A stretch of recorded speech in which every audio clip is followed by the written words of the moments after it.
네, 맞아요. 지금 많은 교회가 이미 성령 역사를 잃어버리고 세상의 지탄을 받고 있는 것도 사실이고, 이 때문에 많은 교인들이 기존 교회를 떠나서 성령의 역사가 있는 교회를 찾아다니는 것 역시 사실이에요. 그런데 더욱 혼란스러운 것은 여러 교파가 마구잡이로 생겨나고 있는 데다가 서로 본인이 믿는 교회가 주님의 뜻에 가장 합당한 교회라고 주장하고 있다는 거죠. 말씀하신 대로 지금은 좋은 교회를 찾기 위한 정확한 기준이 필요한 시점이에요. 그럼 대체 어떤 교회가 진정으로 주님의 뜻에 합당한 좋은 교회일까요? 우리는 각자 나름대로 판단 기준을 가지고 있어요. 하지만 우리가 좋은 교회를 찾는 데 필요한 원칙은 어느 사람의 생각이 기준이 될 수 있을까요? 아멘. 어느 사람의 말이나 생각이 아니라 반드시 주님의 말씀을 근거로 해야죠. 이스라엘 초기 성전에는 여호와 하나님의 영광이 가득했어요. 여호와 하나님이 솔로몬에게 하신 말씀에도 나와 있죠. 이는 내가 이미 이 전을 택하고 거룩하게 하여 내 이름으로 여기 영영이 있게 하였습니다. 내 눈과 내 마음이 항상 여기 있으리라. 여호와 하나님의 영광이 항상 성전에 충만했기 때문에 당시 사람들은 성전에서 언제나 공손한 태도로 하나님을 섬기고 누구도 감히 함부로 행동하지 못했어요. 역대하 26장에서도 볼 수 있는 것처럼 만약에 어느 왕이라 할지라도 성전에서 함부로 행동한다면 하나님의 공의의 징벌을 받아야 했죠. 하지만 예수님이 오셔서 사역하실 때를 보면 성전은 뜻밖에도 도둑의 소굴이 되어서 사람들이 성전에서 돈을 바꾸고 소, 양, 비둘기를 암거래하는 등 불법이 가득했어요.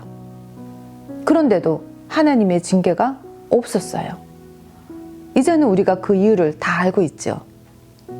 바로 하나님께서 이미 성전을 떠나시고 예수님으로 오셔서 성전 밖에서 역사하셨기 때문이라는 거죠. 우리가 여기서 한 가지 원칙을 알 수 있어요.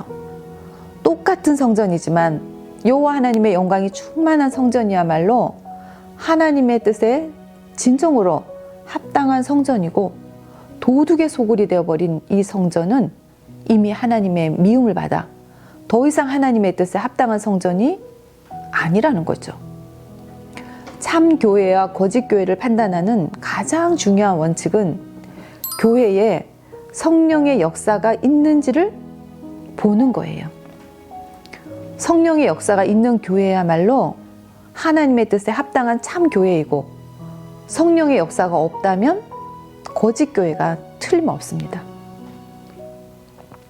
참 교회와 거짓 교회를 판단하는 두 번째 원칙은 예배에서 하나님의 말씀을 읽고 또 하나님의 말씀을 나누고 진심으로 하나님을 믿는 우리 사람의 생명이 점점 성장하는가를 보는 것입니다.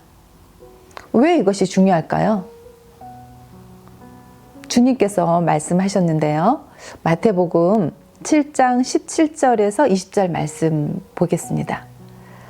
이와 같이 좋은 나무마다 아름다운 열매를 맺고 못된 나무가 나쁜 열매를 맺나니 좋은 나무가 나쁜 열매를 맺을 수 없고 못된 나무가 아름다운 열매를 맺을 수 없느니라.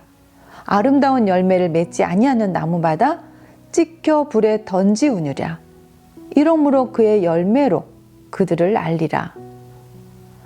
만약 어느 교회의 목회자의 설교와 사역이 성도들에게 생명을 공급할 수 있고 바르게 인도할 수 있다면 그 교회의 교인들은 하나님에 대해서 점점 더 알아가게 되고, 또 하나님과의 관계가 점점 갈수록 정상화될 수 있을 겁니다.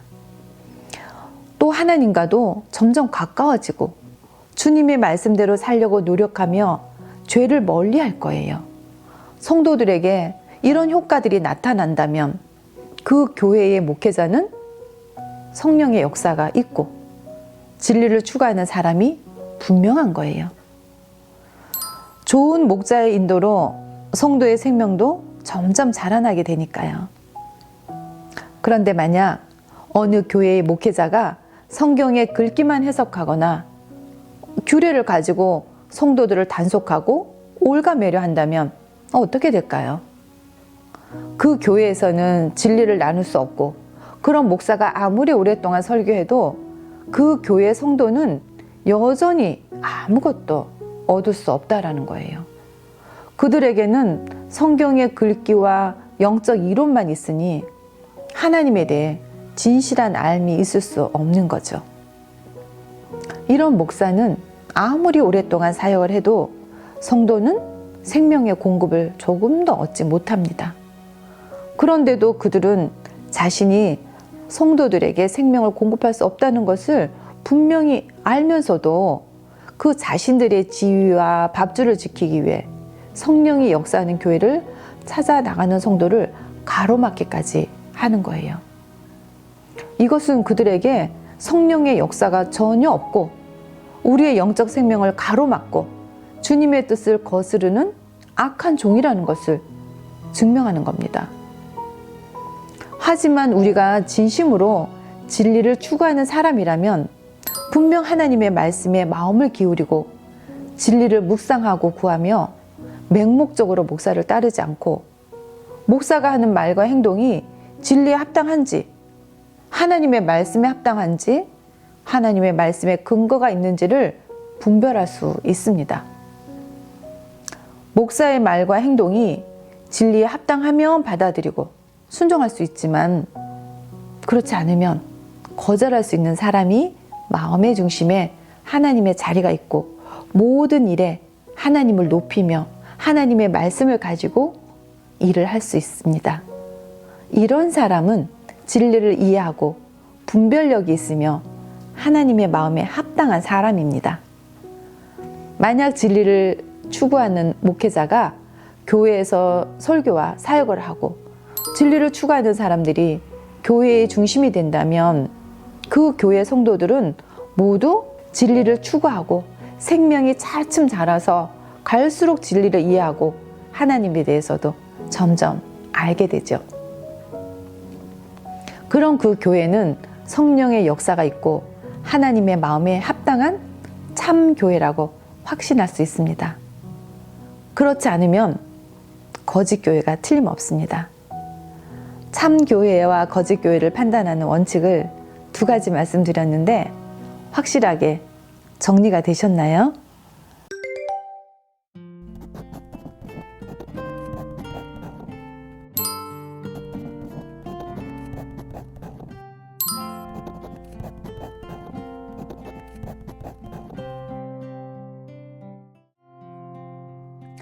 네, 우리가 이러한 원칙을 가지고 교회의 현실 상황을 근거로 판단하면 어렵지 않게 참 교회와 거짓 교회를 분별해낼 수 있을 겁니다.